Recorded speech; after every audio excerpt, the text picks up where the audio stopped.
All right, so this is what I want to talk about today. How to train your brain to become more positive. Right, I've had loads of posts and questions about this very thing because I think the current situation is feeding this negative bias that we all have, that's inherent. It's in our genetic makeup, basically. And lots of people are saying to me, like, I can't escape this rumination. I'm like worrying about a subject or the future, and I'm just getting stuck in this loop all the time. Or I can't seem to stay focused on one thing for a long period of time. I'm losing attention all the time because I haven't got that usual structure of being at work. And it's all about training our brain. And I think very often what tends to happen is most of us end up, because of this inherent bias towards the negative, that we start to create these well-worn patterns and routines of thinking that lead us instantly to the negative. And just let me explain that a bit. So the inherent bias that we have is called the negativity bias. This makes perfect sense. I've mentioned this many times before. When we roamed the savannas, those humans that were inherently slightly more anxious or wary of a threat lived a lot longer than the humans that weren't. Therefore, we inherited those genetic traits. So we are naturally drawn towards the negative, right, for fear of threat. And sort of rightly so, 30,000 years ago when we roamed the savannas, but less so now. The world has changed, right? So what tends to happen is we default towards the negative, right? And then what happens over time, we start to build pathways around this. So when we have an option to choose two, one being negative or one positive, glass half empty, glass half full, the majority half empty, right? And then we keep repeating that pattern. And here's the thing about the brain, right? That primitive part of our brain, we've got that human part of our brain. I talk about this a lot more in the book, Let's Do This. But those two parts of the brain, right? Oh, look, it's always the way. I forget to charge my phone. One day I'm going to charge the phone and make it a bit easier for myself. But we forget, right? We've got these two pieces of our brain that are incredibly important, and the primitive part of our brain is unbelievably powerful, right? Its job is all about survival and procreation, effectively, right? It's what keeps us alive and dragged us through the millennia to this point in time, right? So it's much more powerful than the human part of your brain, and it loves to save energy, right? So when it gets into these patterns of thinking, it's streamlined. So it instantly goes towards the negative, right? So we've conditioned our brain over the years, very often, lots of people, to think a bit more pessimistically, to be drawn towards the negative, right? Is there anything wrong with this inherently? Yes and no. In regards to survival, it's great to be slightly more drawn towards the negative and be slightly more pessimistic, but when you actually unpeel the research, as I've done, and the science behind it, positive, more optimistic people live longer, they're healthier, they tend to achieve more, they tend to live more energized and vibrant lives. It's all in the science, right? So ideally, we would just want to condition our brain, and I keep using the word condition because that's what it is, right? Our brain is malleable. That's neuroplasticity. We can train our brain. We're not just born or doomed by our genetics, right? We have way more control than we realize, and we can train our brain. But it takes a bit of work and it takes a bit of effort. And what we want to do ideally is just shift that balance away from the negative back towards neutral or maybe slightly positive. So then we start to see the glass half full. Why is that important? It's incredibly important right now because in amongst the chaos and the turbulence and these times, when we're more positive, we're more open. It's called broaden and build theory, right? We start to see the bigger picture so we can see opportunities that maybe get missed in amongst these unsettled times when most people's focus is going to narrow in because they're fearful, they're in panic, fight or flight, and then you can't see the wood for the trees, and then it's all doom and gloom, and the world looks a lot scarier, and there is no opportunity, there is no out. Whereas when we can broaden that thinking through positivity, not happy clappy stuff, I'm talking conditioned positivity, we start to see the bigger picture, and often in there is an opportunity that we didn't spot before. So it's incredibly important, more so than ever right about now. Plus, it's a nicer place to be, right? It's a much nicer place to be, to see the green shoots in amongst the fear, right? If you're drawn towards the green shoot, right? And I've been working on this for 10 years now, and it took me 10 years of work to shift that balance. But now instantly, without thinking, it's not because I'm just like this, hey, happy clappy guy. Like, there's been a lot of work that's gone into that I will literally always, without exception, see the green shoot. Even if there's every reason not to see it, that's all I can see. It's like looking at a black and white photo with one bright green shoot. I'm just drawn towards it, and I've conditioned my brain. So I'm just going to show you a 3-step process to help you do the same. And it requires a bit of work. That's all it is. Conditioning, conditioning, conditioning. And when you start to figure this stuff out, you'll realize that you can control way more than you ever realized around the way that you see the world. Cool. All right, so there's 3 steps to this, right? So it's positive conditioning formula. The positive conditioning formula. Right, there's 3 steps, a bit of a mishmash of lots of different ideas, but they come together on a daily basis. I'm just going to pause there, because what we'll do is for the next 10 days, if you're with me in the free group, and again, if you're just watching this, you can click on the link at the bio link in Instagram or in the Facebook post, there's a link. You can come and join me in the free group. We'll just run a little mini challenge for 10 days to follow these 3 steps. And it will make a difference, even after 10 days. My recommendation is you keep this going longer and longer, because we just want to shift that balance. It's not about going to the extreme where it's like, hey, this is brilliant, fake, that doesn't work. It's about just making those subtle shifts back to neutral into gently positive so we see the green shoots. Anyway, the 3 steps are this. Step number 1. Pink Post-it. Yes.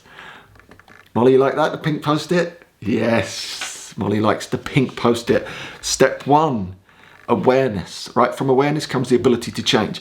So here's a little exercise. You can run this all the time. It's good to put a little trigger behind this. And what I mean by that is a trigger moment to trigger this exercise. For example, for the rest of the day, when you take a break, maybe it's a cup of tea, maybe it's just to sit in the garden, it's lovely and sunny here in the UK at the moment, just notice awareness, what's going on in your mind. Just start to notice, are the thoughts towards the positive or are they towards the negative? Because here's the thing, 99.9% of the time we are just making it up. We've got no idea. We have got no idea what the future holds, right? No one saw this virus coming, apart from Bill Gates. But he's an exception. But do you know what I mean? And then we look into the future and we just make stuff up. It's the truth. I'm not to belittle your mind and your thoughts, but we all do it. So we sit here right now, we've got some evidence in front of us, and maybe the classic things that are going on for lots of people at the moment are, it's an unsettled time. Will my job be there when I get back? That seed of thought comes into our mind, and then we predict into the future. At that point now, we are making it up, because no one knows.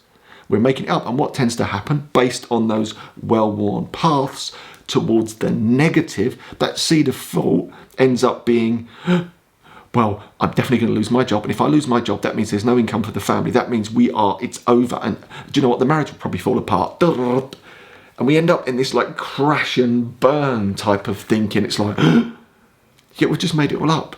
We've got no idea. There's caveats here. I know for some people there are factual things going on right now where they're losing jobs and whatnot, but you get the idea that I'm making, right? Because of the well-worn patterns towards the negative, those seeds of thought take us into this made-up world, because we're making it up in our heads, that ends up in crash and burn. So what happens? We're stressed. The world's a darker place. Our thinking is narrowed. We can't see the big picture. We can't find a way out. So we just want to flip that all the time. So if you find yourself sparked by a seed of thought that's taking you into the negative, just be aware of it and flip it. Flip the thought into the positive, right? And then visualize it and make it a visceral, powerful experience. For example, say that same gem of a thought starts to appear. I'm uncertain about my job at the end of this lockdown, right? Usually into the negative. Let's flip it into the positive. And this requires a bit of effort, right? This is cognizant effort, right? And this is really important when you condition your brain. So look at that and think, all right, well, who's to say, because we're making it up anyway, who's to say that this might not be the greatest thing in some ways for my career? Maybe the dynamics of the marketplace will change and actually what I do might come to the forefront, and before you know it, I might be in a stronger position than I was before the virus. Or maybe because the dynamics will change to such a point, it might be an opportunity for me to do something that I've always wanted to do but didn't quite have the courage, but now it's been forced upon me. You get the idea, right? You're just forcing it towards the positive. But the truth is, they're all made up scenarios. We don't know the truth, so you might as well make them up towards the positive, if you get me, right? But whilst you're doing that, this is a key element, make it really visceral, make it like emotionally powerful, because when you attach emotion to your visualization, it wakes the brain up. It wakes that primitive part of your brain up to say, oh, hold on, this is important. I need to pay attention to this. I need to remember this because there's emotion attached to it. You get me? So when you're thinking about that green shoot pathway towards a positive outcome, try and fill it with like gratitude and like love and power and all those wonderful things, because that will wake up your primitive brain to say, oh, I quite like that. And it'll start to shift that balance, right? And step 1, awareness. We're on a roll. We're doing good here. Step 2, the pink, I just love my pink Post-its. Step 2, 3 positive questions, right? Ideally, I want you to do this twice a day. Just answer these 3 positive questions. You can create your own positive questions. Try and place them somewhere in the day, again, that's got a trigger behind it. For example, it could be after your morning cup of tea, and it could be before you go to bed. It could be after you've logged into the online group, the Fit Club, Seneca Performance Fit Club, and read my morning post, right? Then you do your 3 positive questions. Here's an example of 3 positive questions, right? What positives can I take out of my situation today? Right, you could make it really like narrowed focus today, or the broader, what positives can I take out of this current situation that we're in? Or narrow the focus, what positives can I take out of my current situation today? Just list a couple of things, right? Really simple. Question 2, there's the doorbell. Question 2, question 2, what am I grateful for? Again, we've used gratitude loads. It's a really, really powerful question. Right, what am I grateful for? Question 2. Question 3, what can I do today to master a subject or demonstrate excellence? What can I do today to demonstrate excellence? Right, it's just one of those really proactive things. It could be to write a blog post. It could be to do something within work. It could be to go out and, I don't know, do some press ups or whatever. Something that's going to get you in that sort of mastery mindset. So the 3 questions. What are the positives about my current situation? What am I grateful for? What can I do to demonstrate excellence? Just answer those 3 questions, ideally twice a day. So all we're doing with those is just retraining that brain from the negative into neutral, into the positive. And don't forget, you're combining that with step 1, which is this emotional attachment to flipping your thought train into the positive, right? So you've got those 2 things starting to happen at once. The final step, it's just a nice quick one. I think this is a good place to do this in the morning or before you go to bed. I want you to write just 3 words to describe your authentic best self from a positive standpoint. So it could be motivational, energized, and kind. That sort of thing. Whatever works for you, just play around with that concept, right? But again, this has been demonstrated to have a really positive impact on your thinking, just to move that balance, right? We just want to tip that balance all the time. All right, so if you use those 3 steps, positive conditioning formula, let's talk about step 1 just quickly, just to summarize the whole thing. That awareness, right? Become aware of your train of thoughts, flip it into the positive, make it emotional to wake up that primitive brain because it likes emotion, right? Step 2, ask the questions in the morning and in the evening, twice a day. Those 3 questions, you can make them up for yourself if you like. What's great about this current scenario, or look what the positives are? What am I grateful for? And then finally, the 3 words to describe yourself, your authentic, most positive self. What are those 3 words? And write those out. Now, there's a bit of effort involved in this. I totally get it, right? But what the world needs right now is more positive people. And you can shift and condition your brain towards the positive. And the benefits of that are widespread. They are scientifically backed.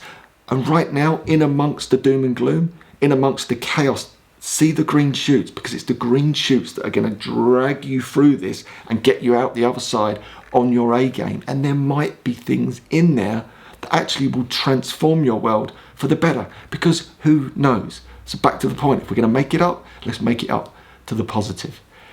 Enjoy.